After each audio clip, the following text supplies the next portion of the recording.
Hi மக்களே, அனைவருக்கும் நன்றி. நிறைய கமெண்ட் அனுப்புகிறீங்க, நல்ல ஒரு ரிசல்ட்டாக அனுப்புகிறீங்க, ரொம்ப நன்றி. நான் ரொம்ப உங்களுக்கு கடமைப்பட்டிருப்பேன் போல இருக்கு. நான் வீடியோ போட்டால் ஸ்கிப் பண்ணாமல் பாருங்கள், உங்களுக்கு புரியும், கண்டிப்பாக புரியும், நல்லா வருவீங்க, முன்னேற்றத்தில் அடைவீங்க. கண்டிப்பாக பாருங்கள், சப்ஸ்கிரைபர் பண்ணுங்கள், ஷேர் பண்ணுங்கள். சரி, வீடியோக்குள்ளே போகலாமா? இன்றைக்கி பதிவு என்ன சொல்ல போகிறேன்னா, நான் பேங்க்குக்கு போனேங்க. பேங்க்குக்கு போனேன். அந்த பேங்க்கில் படிக்க தெரியாதவங்க, அதாவது படிக்க தெரியாதவங்க பேங்க்குக்குள்ளே இருக்காங்க. ஒரு 5000 ரூபாய் எடுக்கணும் அப்படின்னு சொல்லிட்டு ஒரு அம்மா அந்த பேங்க்கு நிறுவனத்தில் வேலை செய்கிறவங்க கையில் கேட்குறாங்க. அம்மா, இந்த மாதிரி எனக்கு படிக்க தெரியாதும்மா, எனக்கு கொஞ்சம் நீ இந்த 5000 ரூபாவை எடுக்க உதவி பண்ணுமா அப்படின்னு கேட்குறாங்க. அதுக்கு அவங்க அந்த லேடி சொல்கிறாங்க, எங்களுக்கு ஒன்றும் அந்த வேலைலாம் கிடையாது, நீங்கள் போயிட்டு செலான் ஃபுல் பண்ணிட்டு வாங்க, நான் உங்களுக்கு காசு ப்ளே பண்ணிக்க எடுத்து தரேன் அப்படின்ட்டு சொல்கிறாங்க. அதுக்கு அவங்க அந்த அம்மா வெளியே தனியாக ஒரு சேரில் உட்காண்ட்ருந்தாங்க. நான் போனதுக்கு, அம்மா இந்த மாதிரி செலான் ஃபுல் பண்ண சொல்கிறாங்கம்மா அப்படின்னு சொல்லிட்டு சொன்னாங்க. நான் என்ன பண்ணேன், செலான் ஃபுல் பண்ணி எவ்வளோம்மா எடுக்கணும் அப்படின்னு சொல்லி கேட்டு எல்லாத்தையும் ஃபுல் பண்ணி கொடுத்துட்டேன். போகிறப்ப ரொம்ப நன்றிம்மா, இந்த மாதிரி பேங்க்குக்கு வந்தால் இந்த மாதிரி 3 ஹவராக உட்காந்துருந்தம்மா காசு எடுக்க முடியாமல் அப்படின்னு. அது மாதிரி ஒரு படிக்க தெரியாதவங்க இருந்தாங்கன்னா கண்டிப்பாக உங்களால் முடிஞ்ச உதவி என்ன அவங்க மிஞ்சி கேட்க போகிறது, ஒரு செலான் ஃபுல் பண்ணித்தாங்க அப்படின்னு சொல்லிட்டு தான் கேட்பாங்க. கண்டிப்பாக செலான் ஃபுல் பண்ணி கொடுங்க. பேங்க்கில் இருக்கவங்க எப்படி வேணாலும் பேசிட்டு போகட்டும், நம்ம பொதுமக்கள் பெண்கள் முக்கியத்துவம் கொடுங்க. நான் பெண்களுக்காக தான் சப்போர்ட் பண்ணுறேன், அதனால் பெண்களிடமே சொல்கிறேன் நான் இந்த பதிலை.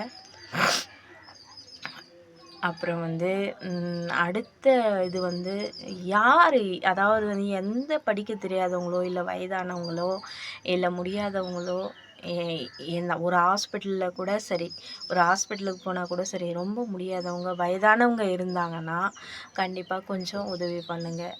நீங்கள் போங்க, உள்ளே போயிட்டு பார்த்துட்டு வாங்க அப்படின்னு கொஞ்சம் ஒரு இதுவாக சொன்னீங்கன்னா கொஞ்சம் நல்லாயிருக்கும்.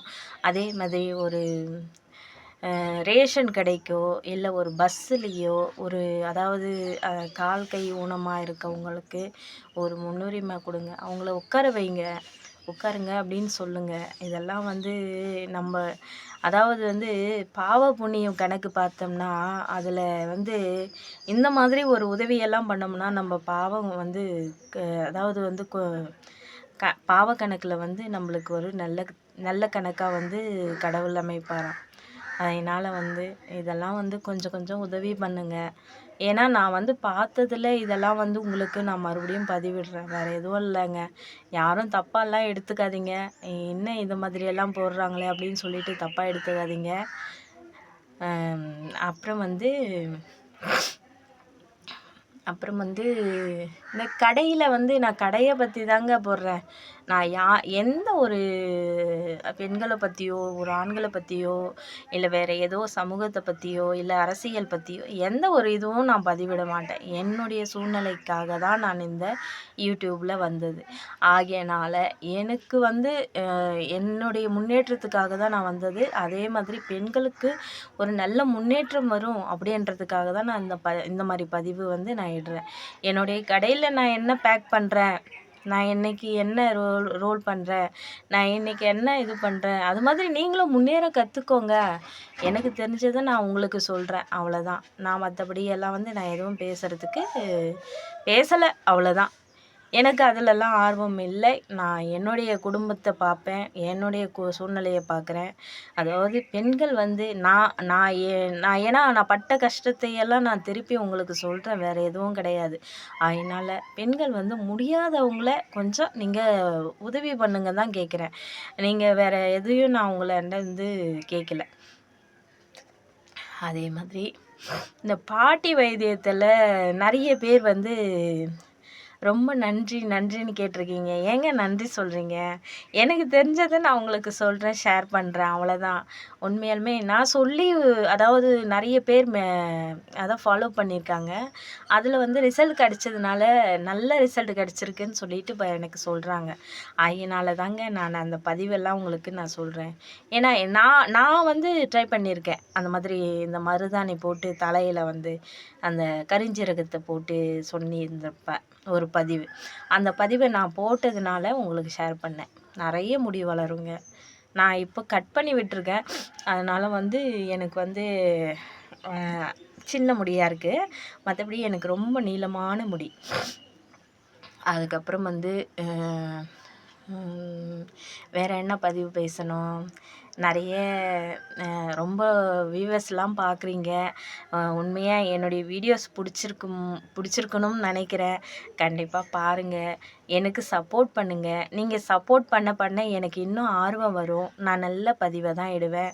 அதோட என்னுடைய சிவபெருமான பத்தி தான் நான் முக்கியத்துவம் குடுத்து பேசுவேன்.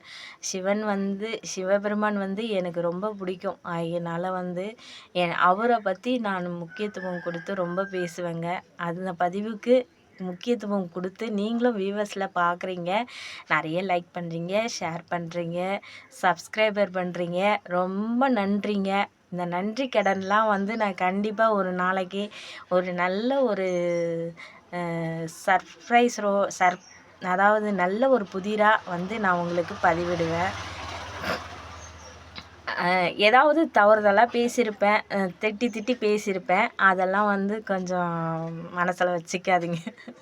எனக்கு வந்து அதாவது நான் ரியலாக பேசி அப்படியே ஷார்ட் பண்ணி போடுறது தான். எதுவும் கட் பண்ண தெரியாது. அதனால் வந்து நான் பேசுகிறது தான் நான் பதிவிடுறேன். எல்லாரும் இந்த பதிவை பார்க்கணும். உங்களுக்கு ரொம்ப பிடிக்கும். கண்டிப்பாக பாருங்கள். பெண்களே நீங்களும் கண்டிப்பாக முன்னேறணும். நல்ல வாழ்க்கையில் இந்த மாதிரி ஒரு யூடியூபர்லாம் வந்து ஒரு அட்வைஸ் பண்ணுறாங்கன்னா அதை நீங்கள் கண்டிப்பாக பார்த்து பலனடைங்க. நீங்களும் முன்னேறணும். கண்டிப்பாக முன்னேறுவீங்க. ஜெயிப்போம். பெண்களே பாருங்கள். மீண்டும் இன்னொரு பதிவில் சந்திப்போம். பாய்.